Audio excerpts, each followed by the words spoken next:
Je suis persuadé que tu t'es déjà dit, putain, coder du HTML dans un mail, c'est vraiment chiant. Faire un mail également, c'est vraiment chiant. Parce que bah, c'est vrai, on peut se le dire, coder en HTML, tout le monde n'a pas forcément envie de le faire. Faire des templates mail, quand on voit qu'en 2025, ça n'a toujours pas évolué, eh bien je te propose dans cette vidéo un fork de WebAzone, du projet principal que j'avais commencé, pour en faire un deuxième avec une autre version, mais cette fois-ci axée sur les mails. Donc il y aura d'autres versions qui viendront avec le temps, peut-être pour d'autres frameworks, etc. J'y vais petit à petit. Mais aujourd'hui, on va voir WebAmail. Alors WebAmail, c'est quoi? Donc si tu as déjà vu sur ma chaîne, si tu es nouveau, n'hésite pas à t'abonner, ça pourra toujours te servir, ça fera également plaisir pour la chaîne, et tu pourras découvrir mon concept principal WebAzone, qui était de concevoir des templates web de manière très simple, qui sont prêts à l'emploi, tu n'as plus qu'à modifier dans l'éditeur, prendre ton template si tu veux, et le balancer sur ta page web. Et bah WebAmail, c'est la même chose, sauf que c'est pas pour le web, c'est fait pour les mails. Mais les deux technologies utilisent HTML. La différence, c'est qu'ici, on va pas utiliser Tailwind pour le mail, non, on va utiliser ce qui s'appelle des tables. Et oui, là, c'est vraiment à l'ancienne. Donc, derrière tout éditeur un peu no-code à l'approche de WebAzone et WebAmail, eh bien, effectivement, il y a quand même pas mal de choses à concevoir. Donc, je précise, et je le reprécise encore une fois, que ce soit WebAzone, WebAmail sont tous les deux des projets open source que je développe pour vous, pour la communauté tout simple, même pour moi, hein, ça me sert aussi, que vous pouvez utiliser gratuitement, soit sur mon serveur, depuis le dépôt public, vous en faites ce que vous voulez. Alors on va le voir ensemble, c'est quoi WebAmail? Donc très simple, l'interface est exactement la même que WebAzone, j'ai absolument rien changé, à part le titre, bien entendu, et effectivement les éléments de personnalisation qui sont pas les mêmes, vu que c'est pas pour la même approche. On va faire un petit exemple. Donc si vous n'avez pas vu les vidéos de WebAzone au niveau de l'interface, je vous invite à revoir les vidéos sur la chaîne. On va faire un petit tour très simple de voir un peu à quoi ça ressemble. C'est exactement les mêmes fonctionnalités. On a toujours notre éditeur HTML qui est ici, sauf que cette fois-ci, il sera toujours adapté par rapport à la couleur en clair, il n'est pas forcément en mode sombre, vu qu'on envoie très peu de mails en mode sombre, plus en mode clair, mais bon, peut-être que ça viendra à part le temps, mais pour l'instant, je me suis concentré sur un thème. On a toujours notre code HTML et CSS qui va être ici, sauf qu'il n'y aura plus de dépendance à Tailwind pour le coup.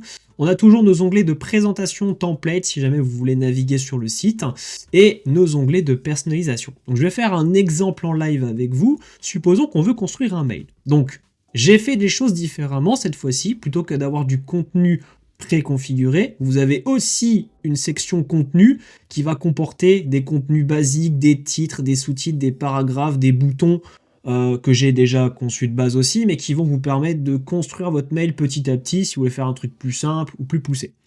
On va commencer par l'entête. Imaginons, voilà, on veut une en-tête corporate. Hop, on va commencer par celle-ci, donc affiche le numéro de téléphone. Non, on va même pas prendre celle-ci. On va prendre une en-tête créatif. Voilà, création et inspiration. Donc elle est déjà préconfigurée. On peut modifier l'emoji si on veut, on peut modifier notre texte si on veut, et notre table va s'afficher ici. Et bien entendu, elle a son propre ID, elle a son propre espace, et on peut la modifier ou la supprimer. Donc comme vous pouvez voir, ça prend pas tout l'espace parce que par défaut dans les mails, c'est généralement réglé à 600 pixels, pas plus, et ça prend une width de 100%. Donc ça va automatiquement scaler, c'est pour ça que c'est responsive. Ici, on a donc pris notre en-tête. Ce qu'on va faire maintenant, c'est qu'on va prendre un à propos. Donc il y a quelques à propos que j'ai gardés par rapport à ce qu'il y avait de base. On va prendre, imaginons, un à propos minimal sombre. Voilà, notre vision, blablabla. On pourrait prendre notre histoire timeline, que j'ai repris également de notre ancien éditeur. Donc là, après, c'est vraiment du bête exemple, c'est pour vous montrer comment ça fonctionne. Et là, nous avons nos éléments. On peut tout modifier, hein, vraiment tout customiser, à part certains éléments qui sont là, bruts par défaut, mais on peut modifier le texte. J'ai pas encore ajouté de fonction pour supprimer les éléments, parce que c'est assez relou, mais en tout cas, si vous voulez, vous avez les éléments individuels. Et c'est vraiment là-dessus que ça va être intéressant, parce que si vous n'avez pas envie d'avoir du contenu préconfiguré, des choses comme ça, et que vous voulez plutôt vous dire, tiens, bah moi je veux ajouter du contenu simple. Voilà, vous voyez, vous avez un titre, un paragraphe, un bouton. Par exemple, vous voulez du contenu, mais avec une autre couleur, en vert. C'est l'exemple que j'ai pris. On veut juste un titre principal, hop, on l'a ici. On veut juste un titre de section, hop, ça va être un peu plus petit. Un sous-titre, hop. On veut un paragraphe, hop, ça va l'ajouter, dans le cas d'un mail très simple, informel.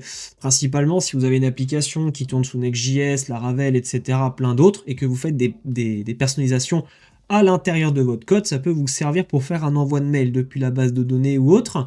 On peut ajouter même des boutons, on peut ajouter des boutons secondaires. Si jamais on veut les deux, ben on fait un double bouton. Si on veut que ce soit plus affiché en colonne, hop, on fait comme ceci. Donc voilà, c'est vraiment préconfiguré. J'ai gardé bien entendu tout ce qui est le défilement, parce que le HTML fonctionne un minimum dans le mail, même s'ils ne sont pas tous compatibles. J'ai privilégié une approche en table avec le minimum de choses qui sont à risque. Bien que Apple Mail, d'autres clients mail qui sont assez récents permettent d'avoir les box shadow, les choses comme ça, j'ai vraiment plus été dans les ombres artificielles, comme avec les bordures, en simulant au-dessus, en dessous. Donc j'ai vraiment fait pas mal de choses. On a toujours cette possibilité d'intervertir les positions des éléments si jamais on veut les changer. On peut bien entendu modifier et ajouter des liens sur nos boutons pour rediriger vers un élément qu'on veut. Il y a vraiment énormément de choses comme avec les images, les grilles d'images, images à gauche avec texte, enfin vous avez des possibilités infinies. Là je vais vraiment régler n'importe quoi et vous allez voir un peu ce que ça va donner en finale. Toc toc, j'ai déjà ajouté ça. On va ajouter un pied de page légal détaillé, hop, et on va copier notre code. Une fois qu'on a copié notre code, on s'en va dans un éditeur comme Best HTML, un code Beautify.